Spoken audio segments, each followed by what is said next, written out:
আসসালামু আলাইকুম ব্যারিস্টার হাসান। ওয়ালাইকুম আসসালাম। আমরা জানি যে 22 জুলাই 2025 পরে আরকেএফ লেভেল 6 ছাড়া স্কিল ওয়ার্কার ভিসা সুইচ করা সম্ভব নয়।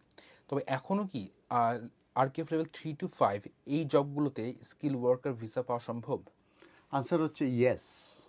আমরা জানি যে 22 যে আম, পরিবর্তনগুলো ইফেক্টিভ হয়েছে, যেটা 1 July 2025 changes to the immigration rule published হয় এবং সেটারই ইমপ্লিকেশন হয়েছে 22 জুলাই 2025 এবং সেখানে কিন্তু স্কিল লেভেল যেটা ইনক্রিজড হয়ে লেভেল 6 হয়ে গেছে এবং আমরা জানি যে স্যালারি থ্রেশহোল্ড সেটাও ইনক্রিজ হয়েছে এবং অন্যান্য অনেক বিষয়ে কিন্তু এই স্কিল ওয়ার্কারের উপরে কিন্তু পরিবর্তন এসেছে। এখন অনেকে কনফিউশন আছে যে আফটার 22 জুলাই 2025 পরে স্কিল লেভেল যে 3 to 5 আছে সেই লেভেলের কোনো জব কি অ্যাভেলেবেল আছে কি না।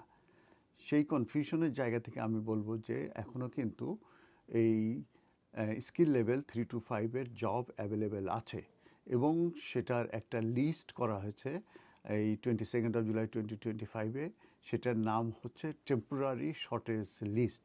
এই টেম্পোরারি শর্টেজ লিস্টে মূলত এই skill level 3 to 5 job available আছে এবং এই যে 3 to 5 জব অ্যাভেলেবেল আছে যে অকুপেশনগুলোতে, এটার ব্যাপারে যেটা বলা হয়েছে সেটা এটাকে আইডেন্টিফাই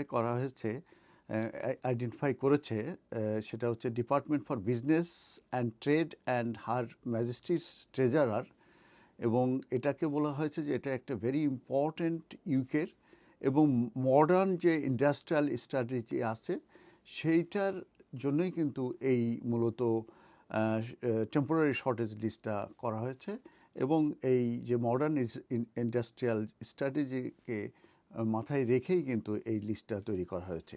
তো এই যে টেম্পোরারি শর্টেজ লিস্ট, এটার কিন্তু যে ক্যারেক্টারিস্টিক্সগুলো আছে সেটা আমি এখন আপনাদের সঙ্গে শেয়ার করছি। প্রথম হচ্ছে যে এটা লো স্কিল লেভেল 3 to 5 এই জবগুলো মূলত এখানে লিস্টেড আছে এবং দেখা যাচ্ছে যে 53 অকুপেশনাল কোড যে জব টাইটেল কিংবা জব এই টেম্পোরারি শর্টেজ লিস্টে আছে। এরপরে যেটা আছে যে এটার স্যালারি কেমন হবে, এটার স্যালারির ক্ষেত্রে বলা হয়েছে এখানে কিন্তু কোনো রিডিউস কিংবা লোয়ার কোনো স্যালারি হবে না, এটা স্ট্যান্ডার্ড স্যালারি রেট হবে। অতএব যে অকুপেশন কোডটা আছে ওইটার এগেনস্টে যে স্যালারিটা আছে সেই স্যালারিটাই কিন্তু হবে এবং এটার কমে হবে না।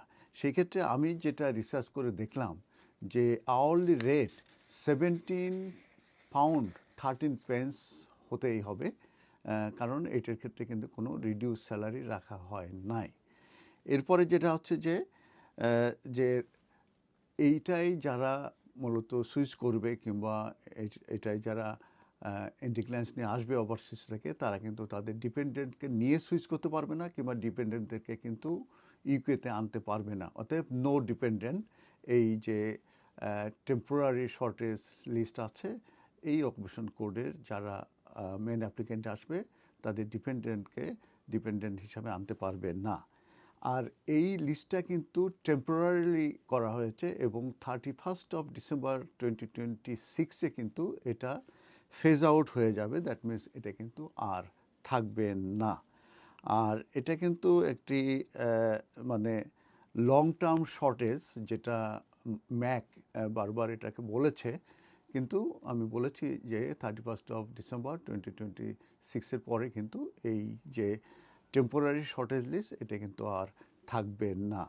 তো ইন কনক্লুশনে আমি বলবো যে যদিও বা এরা স্কিল লেভেল 3 to 5 রেখেছে, কিন্তু স্যালারি ক্ষেত্রে কিন্তু এখানে কোনো ছাড় দেয় নাই এবং স্যালারি কিন্তু আমি যেটা দেখতে পেলাম যে 17.13 এটা কিন্তু স্যালারি মেনটেন করতে হবে এবং সেখানে কোনো লোয়ার স্যালারি নেই কিংবা কোনো রিডিউস স্যালারি নেই। সেটা কিন্তু যখনই আপনারা কোনো কস্ট নেবেন তখন কিন্তু আপনারা দেখবেন যে ওই অকুপেশনাল কোডের এগেনস্টে যে স্যালারি আছে সেই স্যালারিটাই কিন্তু হতে হবে, কোনো রিডিউস কিংবা লোয়ার কোনো গোয়িং রেট থাকতে পারবে না। আর আরেকটা জিনিস আমি বলবো যে এই ধরনের কোর্স নেওয়ার আগে আপনারা যে কোনো এক্সপার্ট লয়ারের সঙ্গে যেয়ে বুঝে আলোচনা করে তারপরে কিন্তু আপনারা কোর্স নেবেন। কোর্স ইস্যুটা কিন্তু ভেরি ইম্পর্টেন্ট। সেখানে যে জব অকেশনাল কোড থাকে সেটা ইম্পর্টেন্ট, জব ডিসক্রিপশন যেটা আছে সেটা ইম্পর্টেন্ট, এবং কোর্সের অন্যান্য যে ইনফরমেশনগুলো এগুলো যেন অ্যাকুরেট হয়, তাহলে কিন্তু আপনার অ্যাপ্লিকেশন লিভ টু রিমেইন কিন্তু সাকসেস হবে। ধন্যবাদ।